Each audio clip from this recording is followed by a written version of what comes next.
राजा के राजगढ़ में रणनीति, बीजेपी के दिग्गज बनाएंगे प्लान, मिशन उपचुनाव का क्या होगा दांव, मजबूती पर जोर या लक्ष्य कुछ और। अब तक राजधानी भोपाल में चिंतन मनन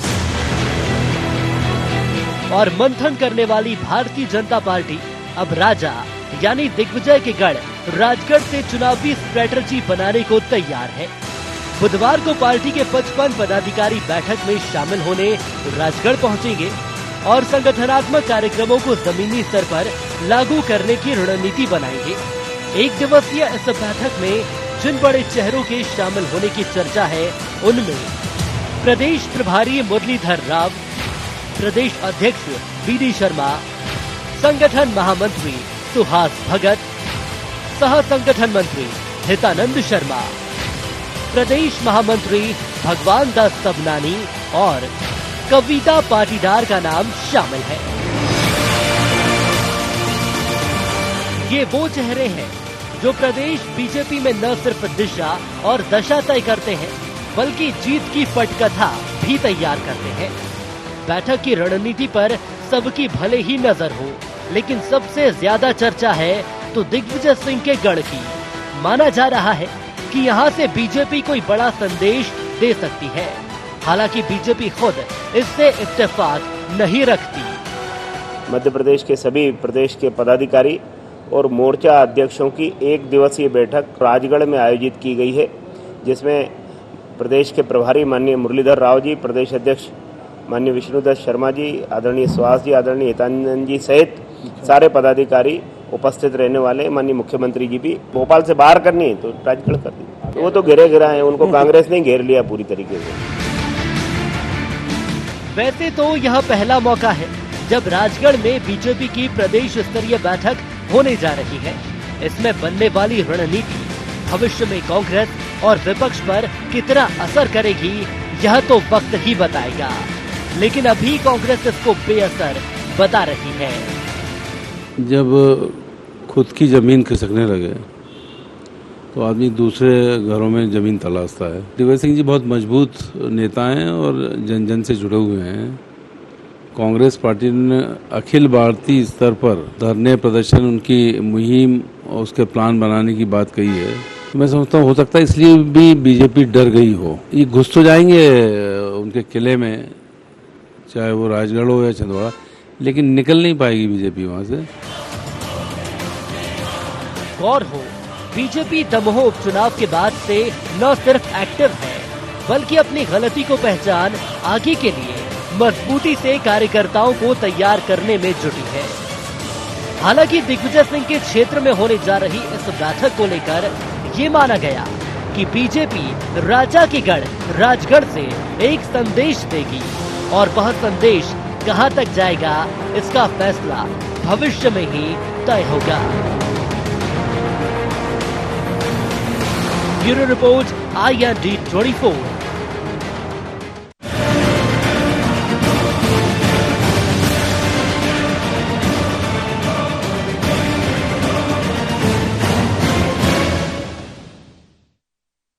नमस्कार, IND एजेंडा सिंह गढ़ और रण में आपका स्वागत है। मैं हूं आपके साथ नवीन पुरोहित। चर्चा को विस्तार देंगे, उसके पहले IND एजेंडा के मुख्य बिंदुओं की तरफ एक निगाह डालते हैं। क्यों भारतीय जनता पार्टी ने बैठक के लिए चुना राजगढ़? क्या दिग्विजय के गढ़ से बीजेपी देगी बड़ा संदेश? क्या भारतीय जनता पार्टी और कांग्रेस के लिए सेंटर ऑफ अट्रैक्शन है दिग्विजय? क्यों कांग्रेस ने कही भारतीय जनता पार्टी की जमीन खिसकने की बात? इन्हीं सवालों के साथ चर्चा में आप सबका पुनः स्वागत है। जैसे ही केंद्रीय नेतृत्व ने, कांग्रेस के केंद्रीय नेतृत्व ने दिग्विजय सिंह जी को एक समिति का सर्वे सर्वा बनाया, वह समिति केंद्र की नीतियों का, भारतीय जनता पार्टी की नीतियों का विरोध करेगी। सर्वविदित है कि संघ को लेकर, भारतीय जनता पार्टी को लेकर दिग्विजय सिंह जी बहुत मुखर हैं। अभी उन्होंने आज ही इंदौर में ये कहा है कि भारतीय जनता पार्टी के वरिष्ठ नेता नकली नोट छापने में संलिप्त हैं। हालांकि उन्होंने नाम नहीं लिया, लेकिन बयान बड़ा है। तो दिग्विजय सिंह जी राज्यसभा सांसद हैं मध्य प्रदेश से, पूर्व मुख्यमंत्री रहे, लेकिन अब उनका कद और बड़ा है और जिस प्रकार से अभी कुछ धरने प्रदर्शनों में उनकी सक्रियता सामने आई वो किसी से छिपी नहीं। तो भारतीय जनता पार्टी भी भारतीय जनता पार्टी है। राजा के गढ़ राजगढ़ में ही रण की नीति बनेगी और इसके लिए सारे दिग्गज वहां जुटेंगे नवोदित पदाधिकारियों के साथ। हालांकि भारतीय जनता पार्टी कह रही है कि भोपाल से बाहर का मन था, सामान्य सा विचार था, एक योजना ने मूर्त रूप ले लिया। हम लोग बैठकें करते रहते हैं, सामान्य सी बैठक है, लेकिन राजगढ़ में अगर भारतीय जनता पार्टी की बैठक हो रही है तो इसको सामान्य तो नहीं कहा जा सकता। इसी मुद्दे पर करेंगे चर्चा। हमारे साथ चर्चा में शामिल हैं दुर्गेश केशवानी जी, प्रवक्ता हैं भारतीय जनता पार्टी के हमारे साथ। रवि सक्सेना जी कांग्रेस के प्रवक्ता हमारे साथ हैं। वरिष्ठ पत्रकार धर्मेंद्र पैगबार साहब हमारे साथ हैं। समस्त महानुभावों का बहुत बहुत स्वागत है। रवि जी, जिस प्रकार से राजगढ़ में भारतीय जनता पार्टी अपनी एक चिंतन मंथन की बैठक ऑर्गेनाइज करेगी, तो भारतीय जनता पार्टी ने हालांकि ये स्पष्ट कर दिया कि इसका राजा के गढ़ से कोई लेना देना नहीं, लेकिन राजगढ़ से वो ये चिंतन मंथन का दौर शुरू कर रहे हैं। और जिस प्रकार से कांग्रेस के लिहाज से दिग्विजय सिंह जी को जितनी महत्वपूर्ण कमान अभी मिली है, चुनौतियां जो हैं भारतीय जनता पार्टी के सामने, उनका विरोध करना है, सक्षमता से विरोध करना है और एक बड़ी चुनौती खड़ी करना है भारतीय जनता पार्टी के समक्ष। तो इस चिंतन मंथन के दौर में शायद ये भी चिंतन हो कि राजा को कैसे घेरा जाए, क्या कहेंगे? देखिए, मैं समझता हूं कि भारतीय जनता पार्टी बहुत सालों से ये प्रयास कर रही है कि किसी भी तरह से वो माननीय दिग्विजय सिंह जी को बदनाम करे, पर ये एक बहुत फेमस फ्रेज हो गया है कि दिग्विजय सिंह जी जो कहते हैं उससे भारतीय जनता पार्टी तिलमिला जाती है, क्योंकि जो वो कहते हैं वो सत्य कहते हैं और उनकी बात को कोई नकार नहीं सकता है। आप देखें, मैं स्वयं भी राजगढ़ का प्रभारी हूं और अभी राजगढ़ में मैं स्वयं बैठक करके आया हूं। वहां जिस तरह से लोगों में उत्साह है, जिस तरह से हमारा एक एक कार्यकर्ता भारतीय जनता पार्टी से लोहा लेने के लिए कटिबद्ध है, प्रतिबद्ध है। वहां हमारा विधायक जीते हुए हैं, राजगढ़ का विधायक कांग्रेस पार्टी का है और आसपास के जितने भी विधायक हैं, मूल अधिकांशता, चाहे बिहार का, चाहे ब्यावरा की बात हो, चाहे सुस्तानी की बात हो, सब जगह कांग्रेस पार्टी के जो विधायक हैं वो वहां पर है।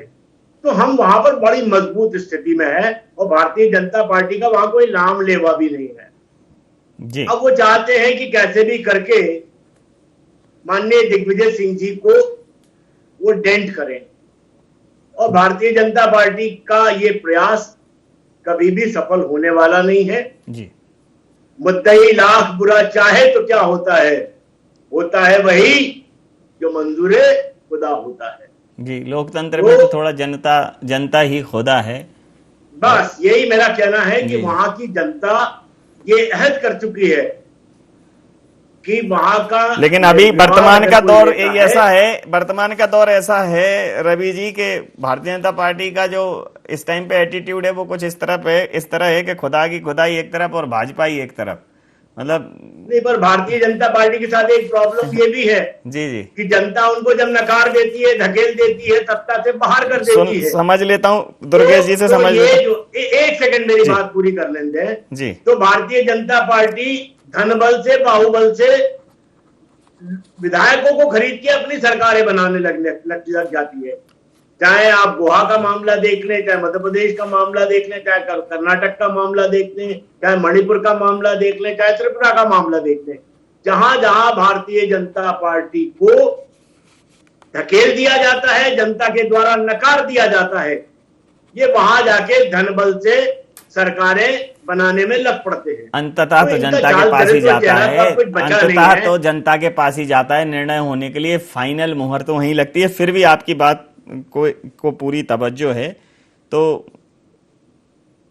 दुर्गेश जी हमारे साथ हैं। दुर्गेश जी, राजगढ़ का चयन चूंकि आपके महामंत्री महोदय कह चुके हैं कि नहीं सामान्य सा है, लेकिन दिग्विजय सिंह जी आपके लिए आंख में कांटे की तरह तो हैं। आपके जो विचार होते हैं, आपका जो विरोध होता है, उसके केंद्र में रहते हैं वो कहीं ना कहीं। देखिए नवीन जी, हम उस भाग्यशाली संगठन के सदस्य हैं जिसको विश्व की सबसे बड़े संगठन होने का गौरव प्राप्त है, और लाखों लाख कार्यकर्ता, करोड़ों करोड़ों कार्यकर्ता इस संगठन के सदस्य हैं। और जब कार्यकर्ताओं से बात निकल के आती है और कार्यकर्ता कहते हैं कि हमारा वरिष्ठ नेतृत्व, प्रदेश नेतृत्व जब हमारे पास आके बैठक करेगा तो निश्चित रूप से वहाँ बैठकें भी होंगी, कार्यकर्ताओं से आचार विचार की बातें भी होंगी और रणनीति पार्टी की जो रीति नीति है उसकी चर्चा होगी। इसी ध्येय को लेके हम उस राजगढ़ की ओर हैं, और वहाँ के कार्यकर्ताओं का आग्रह था, उसको आग्रह को स्वीकार करते हुए निश्चित रूप से वहाँ पे एक बैठक आयोजित की जा रही है। रही बात हमारे कांग्रेस के प्रवक्ता साथी, राजगढ़ के ही प्रभारी हैं और राजगढ़ के ही दिग्विजय सिंह जी हैं। जी। आरोप लगाकर निकल जाते हैं, फिर आदमी बैठ के बातें करता रहे। मुझे लगता है कि जब भी कोई आरोप लगाए जाएं उन चीज़ों को नीचे तक उतार के, आपके पास जनता की अदालत तो शायद मान नहीं रहे क्योंकि राजा रजवाड़ों की बातें अभी वो बोल रहे थे, और लोकतंत्र में जनता ही भगवान है और जनता की अदालत में ही हर चीज़ों का फैसला होता है, और उन फैसलों से ही हम लोग यहाँ पे हैं, और जनता की सेवा की जाए वो हमारा ध्येय है। उस सेवा को लेकर हम जनता के बीच में। राजे रजवाड़ों की बात हमारे कांग्रेस के मैंने गंभीरता से रवि जी ग्रेस रहने दीजिए ना चर्चा का। दुर्गेश भैया आपको धन्यवाद दे रहा हूँ, आपने मेरी बात को एंडोर्स किया कि प्रजातंत्र में मेरी बात हो जान दीजिए। बीच में बोल के क्या है कि ना आपको मजा आएगा रवि भैया, न दर्शकों को मजा आएगा, न मुझे ही अपनी बात रखने में मजा आएगा। आपकी बात को एंडोर्स कर रहा हूं। आप अपने समय में अपने टर्न पे कर लेना दुर्गेश जी। नवीन जी आपसे न्याय करेंगे पूरे ही समय को लेके, आप निश्चिंत रहिए और बात करेंगे। तो कहीं ना कहीं जैसे हमारे राजगढ़ के प्रभारी भी हमारे भैया, तो उन्होंने वो बात जैसे दिग्विजय सिंह जी आरोप लगाकर गायब हो जाते हैं, ये आरोप लगाकर गायब होने वाले लोगों में से क्योंकि बात अरे मेरे वो डिबेट को उस तरफ मत ले जाओ रवि भाई जिसमें चिल्ला चोट रहा, बात आ जान दो ना। आपकी बात का ही जवाब दे रहा हूं मैं। तो आप तो इनकी बातें सिरे से खारिज आरोप मत लगाइए। आप ऐसा समझ लीजिए रवि सर 18 साल से आप लोगों से रवि सर मेरी बात तो सुनिए, मेरी बात सुनिए रवि सर। जो बात इनकी ठीक न लगे आपका टर्न जब आएगा आप सिरे से एक एक चीज का सिलसिलेवार विवरण दीजिएगा। आप थोड़ा धैर्य से सुनिए। तो जी दुर्गेश, तो जैसा हमारे मित्र ये बता रहे थे कि वहाँ कोई नाम लेवा नहीं है, तो फिर क्यों चिंतित और विचलित हो रहे हैं बैठकों के लिए? अभी इतनी चिंता और विचलन नहीं होना चाहिए उनको। भारतीय जनता पार्टी अपनी जनता की, प्रदेश की 8 करोड़ जनता की कैसे सेवा करना है, कैसे हमें पार्टी के आगामी कार्यक्रमों की बात करनी है, कैसे हमें आगामी कार्यक्रमों को, कार्यकर्ताओं को उस काम में लगाना है। साथ ही साथ कुशाभाऊ ठाकरे जी का जन्म जयंती वर्ष चल रहा है, 100वां वर्ष चल रहा है, तो उसके निमित्त कार्यक्रम में माननीय प्रधानमंत्री जी के जन्मदिन के सेवा समर्पण के जो कार्यक्रम है उसको लेकर ये बैठकें होती हैं। और मुझे लगता है कि इतना जो आरोप की बात मैं कर रहा था, दिग्विजय सिंह जी भी कई बार मीडिया के समक्ष आते हैं नवीन जी, आरोप लगाकर उसको कहीं तो प्रूव करें, आपसे मीडिया के समक्ष आके करें, अदालत में जाएं। बहुत सारी जगह हैं जहां पे इन चीजों को कर सकते हैं। जनता जैसे ये आरोप लगा के गायब हो जाते हैं उसको अच्छा नहीं मानती। अगर आपको कहीं सिद्ध आपको लगता है कहीं खरीद फरोख्त हुई है रवि जी, तो आप अदालत में जाइए, वो अपने साक्ष्य प्रस्तुत करिए। अदालत भी तो है ना आप, पर क्या है कि न इनको जनता की अदालत से मतलब है, न जनता की अदालत में तो गए थे वहां से नकारे जा चुके हैं। और गढ़ जो आप बोल रहे हैं वो कहीं गड़बड़ बचा नहीं है, वो तो राज्यसभा के सदस्य हैं दिग्विजय सिंह जी, बाकी कहीं गढ़ को अच्छा शब्द दिया। तो सर ये आप गढ़ में गड़बड़ करने की सोच रहे हैं धर्मेंद्र जी, गढ़ में गड़बड़ करने की सोच रहे हैं, क्योंकि देखिए भोपाल में दिग्विजय सिंह जी बहुत बड़े कद के नेता हैं, लेकिन भोपाल में जिस प्रकार की हार का उन्हें सामना करना पड़ा, और एक नवोदित नेत्री हैं वो, जुमा 8-10 दिन पहले ही आई थी चुनाव के पहले, लेकिन जिस प्रकार का जनता ने प्रतिसाद दिया उससे निश्चित रूप से कहीं ना कहीं दिग्विजय सिंह जी को भी सोचने पर मजबूर होना पड़ा होगा कि प्रदेश की राजधानी में आखिर उनकी इस प्रकार की अस्वीकारता क्यों। अब बचा है उनका गढ़। तो गढ़ में ये जो मीटिंग है, ये गढ़ में गड़बड़ पैदा करने के दृष्टिकोण से है या गढ़ में एक अपना प्रभाव पैदा करने के दृष्टिकोण से, कैसे देखते हैं इस चिंतन मंथन की, विचार की ये जो इनका आयोजन है भारतीय जनता पार्टी? देखिए, एक पत्रकार के तौर पर मैं भारतीय जनता पार्टी को जितना जानता हूँ, तो ये भाजपा की रणनीति रही है कि वो समय समय पर ऐसे जगहों पर जहाँ उसका कुछ प्रभाव कम है या जहाँ उसको अपना प्रभाव बढ़ाना है, वहाँ प्रदेश की बैठकें, राष्ट्रीय बैठकें और जो भी कार्यक्रम हैं वो उन जिलों से या उन प्रदेशों से जीती रही है। जैसे कि जब 96 में या 90 के दशक में जब यहाँ पर दिग्विजय सिंह जी की सरकार थी, तब भारतीय जनता पार्टी ने यहाँ पर 2 बार अपनी राष्ट्रीय कार्यकारिणी की बैठक की, भोपाल में की। इससे एक संदेश जाता है। जैसे राजगढ़ में बैठक होगी, पूरे प्रदेश से भाजपा के मोर्चों के प्रकोष्ठों के पदाधिकारी वहाँ जाएंगे, पार्टी के झंडे बैनर लगेंगे, वहाँ के गांव देहात के मंडल के ब्लॉक के जो कार्यकर्ता हैं वो आएंगे, उनके बीच में एक संदेश जाएगा। जब प्रदेश की बैठक राजगढ़ में होगी तो राजगढ़ के जिले की जो बैठक होगी वो स्वाभाविक रूप से किसी राजगढ़ जिले के दूरस्थ स्थान पर होगी। तो ये भाजपा एक संदेश देना चाहती है अपने उन क्षेत्रों के कार्यकर्ताओं को जहाँ पर वो कुछ अपने आप को या तो कमज़ोर समझते हैं, जहाँ भाजपा थोड़ी कमज़ोर है। रही बात राजगढ़ को कांग्रेस का गढ़ मानने की, तो मैं थोड़ा सा IND 24 के जो दर्शक हैं उनको सही बात बता दूं कि राजगढ़ जिले में 5 विधानसभा सीटें हैं, जिसमें से 3 कांग्रेस के पास हैं और 2 भाजपा के पास हैं। और 2014 से और 2019 में दोनों बार लोकसभा में भाजपा जीती है। और जो 2019 का लोकसभा चुनाव था उसमें राजगढ़ लोकसभा की 8 विधानसभा सीटों पर भाजपा जीती थी। और दिग्विजय सिंह जी का जो घर है राघोगढ़, जो गुना जिले में आता है, उनके बेटे मंत्री थे और वहाँ पर 45,000 वोटों से कांग्रेस हारी थी। ये एक तथ्य है। एक भोपाल के लोकसभा चुनाव की बात आई कि एक नवोदित नेता चुनाव जीती और दिग्विजय सिंह जी चुनाव हारे। तो भोपाल का चूंकि मैं रहने वाला हूँ और भोपाल को बहुत करीब से जानता हूँ, तो 1989 से यहाँ कभी कांग्रेस नहीं जीती है। और कांग्रेस भाजपा का बहुत अननोन सा चेहरा थे, एक अधिकारी थे सुशील चंद्र वर्मा, वो 4 बार यहाँ से चुनाव जीते। तो भाजपा का गढ़ है। यहाँ दिग्विजय सिंह जी चुनाव हारे और साध्वी प्रज्ञा सिंह नवोदित चेहरा चुनाव जीती, ऐसा नहीं था। ये भाजपा का गढ़ बन चुका है। या कांग्रेस ने यहाँ पर कुछ जो गलतियाँ की प्रारंभिक तौर पर, वो उसको ठीक नहीं कर पाए। इस कारण यहाँ पर कांग्रेस को एक बड़ी हार का सामना करना पड़ा। लेकिन ये ना तो ये दिग्विजय सिंह जी की हार थी और ना ये प्रज्ञा सिंह की हार थी, की जीत थी। ये विशुद्ध रूप से भाजपा का जो राम जन्मभूमि आंदोलन के बाद जिस शहर का जो मिजाज बदला, इस शहर ने राम जन्मभूमि आंदोलन को देखा, 92 के दंगों को देखा और उसके बाद की जो राजनीति देखी, उसके बाद से इस शहर का मिजाज जो बदला वो पूरी तरह भाजपा में हो गया और जिसका खामियाजा दिग्विजय सिंह जी को भुगतना पड़ा। तो रवि जी, गढ़ वो होता है जहां लंबे समय से कोई भी गड़बड़ न हो। तो अभी गढ़ तो नहीं कहेंगे राजगढ़ को। राजगढ़ में तो पहले से ही लोकसभा क्षेत्र भारतीय जनता पार्टी के पास है, 2 विधानसभा क्षेत्र हैं 5 में से। तो गढ़ में गड़बड़ होने की पूरी संभावना है। क्या भारतीय जनता पार्टी की ये बैठक, चूंकि आप प्रभारी हैं, इतना प्रभाव उत्पन्न करेगी कि राजगढ़ का जो मतदाता है, राजगढ़ की जो जनता है, वो भारतीय जनता पार्टी के आभा मंडल में भारतीय जनता पार्टी के प्रभाव में आए? देखिए नवीन जी, अभी उपचुनाव हुआ और ब्यावरा में कांग्रेस पार्टी का विधायक जीता। तो आप समझ सकते हैं कि भारतीय जनता पार्टी धनबल, बाहुबल, EVM बल सारा कुछ लगा ले, पर वहां की जनता और वहां का मतदाता कांग्रेस पार्टी के साथ में है और आगे भी वो कांग्रेस पार्टी के साथ रहने वाला है। और उसको मालूम है कि भारतीय जनता पार्टी की जो सरकार है वो गद्दारों के दम पर बनी हुई सरकार है। इनके तो कोई आदमी है ही नहीं, आधा मंत्रिमंडल तो कांग्रेस ही है। भारतीय जनता पार्टी है कहां?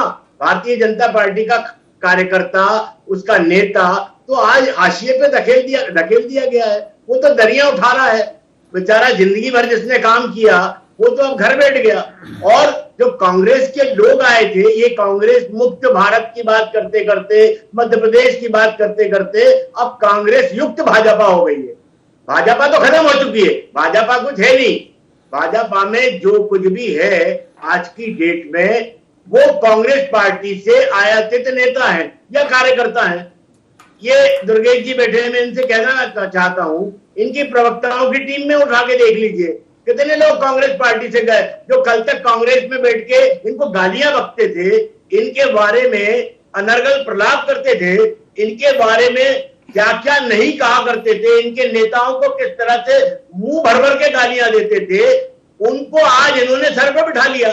तो ये पार्टी जो है अब इसका कोई चाल चरित्र चेहरा बचा नहीं है, इनकी कोई विचारधारा है नहीं। ये सत्ता के लिए कहीं भी गिर सकते हैं, कहीं भी जा सकते हैं। आप कश्मीर में देख लें, आतंकवादियों के साथ सरकार बना लेते हैं। ये तो जो आतंकवादियों की समर्थित शेख हसीना थी उनके साथ में सरकार बना दी। तो ये तो सत्ता के लिए शेख हसीना नहीं, किसी भी हद तक गिर सकते हैं, शेख हसीना बांग्लादेश किसी भी हद तक जा सकते हैं। शेख तो हसीना आज ये बांग्लादेश। राजगढ़ में अगर जाके और कुछ अगर काम करना चाहते हैं तो भारतीय जनता पार्टी प्रयास कर ले, क्योंकि भारतीय जनता पार्टी का तो चरित्र ही है बैठक, भोजन, बैठक और विश्राम, भाजपा के 3 काम। तो ये तो काम करते चले आ रहे हैं, हाथ से नहीं आ रहे हैं, ये कई सालों से करते चले आ रहे हैं और आज भी यही काम कर रहे हैं। पूछ लेता हूँ आपकी बात और आपकी बात भाजपा जी राजगढ़ में मुंह की खाएगी, क्योंकि रवि सक्सेना वहां का प्रभारी है जी। ये मैं आज आपको आपके चैनल पर कह रहा हूं। रवि सक्सेना प्रभारी है और बात बहुत ही भारी है,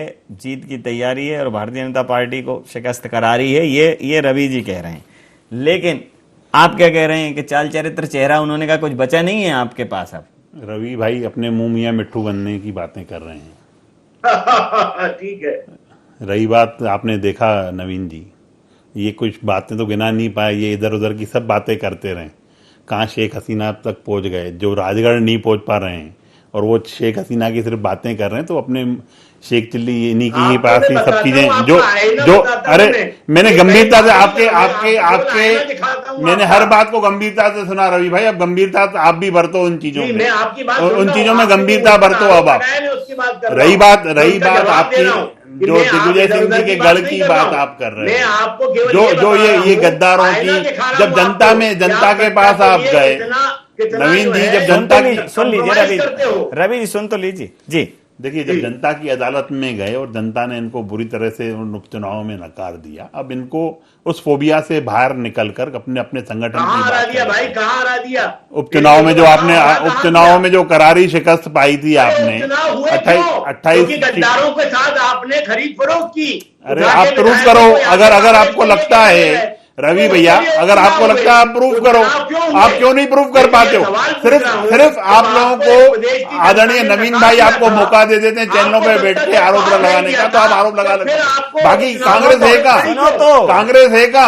सुनो तो रवि सर सुनो, कहीं कांग्रेस नहीं है। आपके जैसा गंभीर प्रवक्ता अगर ये डिबेट खराब करेंगे, जैसा गंभीर प्रवक्ता अगर डिबेट में दूसरे को मौका नहीं देगा, जब जो कि स्वयं आप अभिव्यक्ति के इतने कठोर पक्षधर हैं जी, बोलिए। तो कहीं ना कहीं मुझे लगता है कि जो चिल्ला चोट करके बातों को खत्म करना है, इन चीजों से निकल के आकर आप जो मैं तो आपको आईना दिखा रहा हूं। जब जनता ने आपको नकार दिया, उसको उस चीज को मान लो और उस फोबिया से बाहर निकल जाओ। रवि भैया, जनता अच्छा नहीं मानती है जो आपकी चिल्ला चोट करके बातें कर रहे हो। जनता सुनेगी भी नहीं आपको। कहीं किसी चीज को स्टैंड तो कर पाओ। कहीं आप गद्दारों की बात करते हो तो आप कहीं स्टैंड कर पाओ, कहीं आप प्रूव कर पाओ कि कहीं खरीद फरोख्त हुई, कहीं कुछ हुआ। पर मुझे लगता है सिर्फ आरोप लगा भर देने से इतनी श्री नहीं होगा। जनता आपको नकार चुकी है।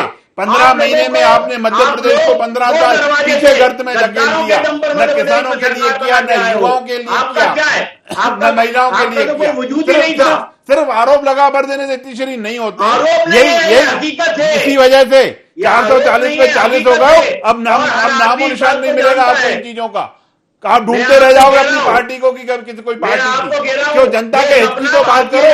जनता के दुख में, जनता के दर्द में, जनता की तकलीफ में अगर आप खड़े होगे तब तो आपको पता पड़ेगा कि जनता के साथ पार्टी हो गई। पर नहीं सिर्फ चैनलों पे बैठ के आगे बात इतनी शुरू करना। नवीन भाई, ये सिर्फ चैनलों पे बैठ के देखिए आप। लेकिन रवि भैया सुन लो, आपके वाले टर्न पे पूरी गंभीरता से दुर्गेश जी ने सुना। भले ही आपकी बातें उनको समझ में आ रही हो, नहीं आ रही हो, इनकी नहीं आ रही है तो वो जनता डिसाइड करेगी। बोलने तो दीजिए जी। तो मुझे लगता है कि जो बैठक हो रही है कांग्रेस जो जिस गढ़ की अपन आज के जो सब्जेक्ट को लेकर नवीन जी बैठे हैं, तो कहीं उनका गढ़ बचा नहीं है। आप वहाँ पे देख रहे हैं कि वहाँ का कार्यकर्ता उत्साहित है कि प्रदेश नेतृत्व वहाँ पहुँच रहा है, प्रदेश नेतृत्व उनके समक्ष बैठेगा, उनकी अपनी अपनी रणनीति पार्टी की तैयार करेगा, आगामी कार्यक्रम तैयार करेगा। तो इस निमित्त वहाँ पे हम लोग जा रहे हैं। रही बात दिग्विजय सिंह जी, अब दिग्विजय सिंह जी प्रासंगिक नहीं है कहीं पे भी। सिर्फ आरोप, आप जब भी देखेंगे कभी कोई तथ्य लेके भी जो खड़े हो जाएं, सिर्फ आरोप लगा भर के ही गायब होने से नहीं होगा। सिर्फ और सिर्फ आपको जनता के हित की अंतिम प्रतिक्रिया। दिग्विजय सिंह जी प्रासंगिक नहीं है, और एक बड़ा सवाल भारतीय जनता पार्टी ने उठाया है कि आरोप अगर आप लगा रहे हैं तो ठीक है, तमाम फोरम है उन पर उनको प्रमाणित करें। वर्तमान समय में राजनीतिक आरोप प्रत्यारोप के दौर में आरोप इतने सामान्य हो गए हैं कि गंभीर आरोपों के बाद जब वो प्रमाणित नहीं होते और नहीं कर पाते तो फिर उन आरोपों का कोई अर्थ नहीं रह जाता, और इस वजह से अब राजनीतिक आरोप प्रत्यारोपों पर लोग ध्यान भी नहीं देते। रही बात गण में रण की, तो ये बात तो तय है कि इस बार भारतीय जनता पार्टी को चुनौती तो बड़ी है, क्योंकि कांग्रेस के पास लगभग 1 सैकड़ा विधायक हैं, और जिस प्रकार से वो उम्मीद कर रहे थे कि कमलनाथ जी इस हार से विचलित होकर चले जाएंगे और दिग्विजय सिंह जी के ऊपर ठीकरा फूटेगा, तो केंद्रीय नेतृत्व ने दिग्विजय सिंह जी को भी बड़ी जिम्मेदारी दी है। कमलनाथ जी पर अभी तक भरोसा बरकरार है। तो इस बार गढ़ कोई भी हो, रण बहुत मजबूत होने वाला है, क्या कहें? निश्चित तौर पर मध्य प्रदेश में जब 2023 में चुनाव होंगे तो बहुत रोचक मुकाबला होगा। रही बात दिग्विजय सिंह जी के प्रासंगिक और अप्रासंगिक होने की, तो राजनीति में कोई अप्रासंगिक होता नहीं है, और दिग्विजय सिंह जी मध्य प्रदेश के बहुत बड़े नेता हैं, 10 साल लगातार मुख्यमंत्री रहे हैं। ये बात ठीक है कि कई बार उनके बयान पूरे देश का ध्यान उनकी तरफ खींचते हैं, और उसमें क्या तथ्य होते हैं और क्या तथ्य नहीं होते, ये तो राजनीतिक दल ही आरोप या प्रत्यारोप लगा सकते हैं। लेकिन जो राजगढ़ की बैठक है उसमें निश्चित तौर पर भाजपा राजगढ़ से, दिग्विजय सिंह जी के गढ़ से कोई संदेश देना चाहेगी अपने कार्यकर्ताओं को, और जो भी उनके आगामी प्रोग्राम है उनके बारे में बताएगी। और स्वाभाविक रूप से दिग्विजय सिंह चर्चाओं में बने रहते हैं। आप देखिए कि भाजपा राजगढ़ में बैठक कर रही है, और उसका मध्य प्रदेश में ही संदेश जा रहा है कि भाजपा उनके गढ़ में बैठक करके चुनौती देना चाहती है। स्वाभाविक रूप से ये कोई बड़ा नेता बड़ा होता है, प्रासंगिक होता है, तभी उसको घेरने के लिए कोई राजनीतिक दल इस तरह से तैयारियां करता है। जी बिल्कुल सही कहा आपने। समय सीमा के चलते मैं ये चर्चा यहाँ समाप्त करूंगा। आप समस्त महानुभावों का बहुत बहुत धन्यवाद, बहुत बहुत आभार। तो राजा के गढ़ में रण होगा, याचना नहीं होगी, रण होगा, हर पल हर क्षण होगा। लेकिन दिग्विजय सिंह अप्रासंगिक नहीं है, उनकी प्रासंगिकता इसी से सिद्ध हो जाती है कि न सिर्फ वो राज्यसभा सांसद बने, केंद्रीय नेतृत्व ने, कांग्रेस के केंद्रीय नेतृत्व ने उन पर भरोसा जताया, और अब भारतीय जनता पार्टी ने जो स्थान का चयन किया है राजगढ़, वो कहीं ना कहीं दिग्विजय सिंह जी के प्रभाव क्षेत्र वाला क्षेत्र है। तो भारतीय जनता पार्टी की ये बैठक क्या संदेश देगी, ये देखना दिलचस्प रहेगा। IND एजेंडा में इतना ही। आप बने रहिए IND 24 के साथ और देखते रहिए IND 24। नमस्कार।